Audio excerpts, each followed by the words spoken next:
Senator Weinberg, what's your summary of what went on today?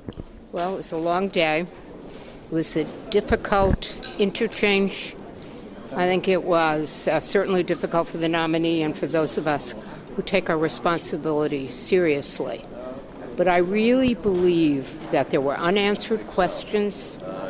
This is not just about his mother's business. This is about the commingling of funds, the money that's used to pay his mortgage and his living expenses. Having said that, equally important to me is the balance on the Supreme Court. And I ticked off just some of the major cases that were listed in the newspaper today, everything from school funding to abortion to free speech. And the idea that the lack of candor is what bothered me. The governor put forth to us somebody who, when he decided to become politically active, chose to become a Republican and tried to pretend that that person was an independent. So I found that lack of candor, particularly on the governor's part, a little bit unsettling. Court needs to have a balance.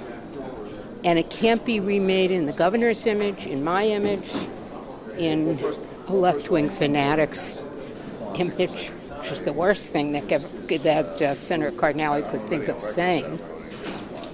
That's why partisan balance is important.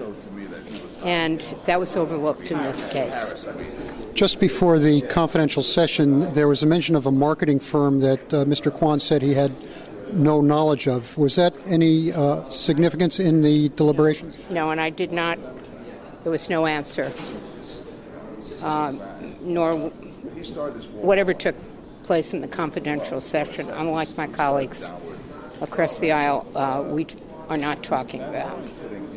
And Mr. Harris, do you have any opinion of Mr. Harris before going into the hearings? I have certainly opinions about Mr. Harris. I spent along with Senator Sarlo, spent quite a bit of time with him in Senator Sarlo's office. And it's the governor's request that we not consider him today, and we were respectful of that. And we'll see what happens when we have our next meeting.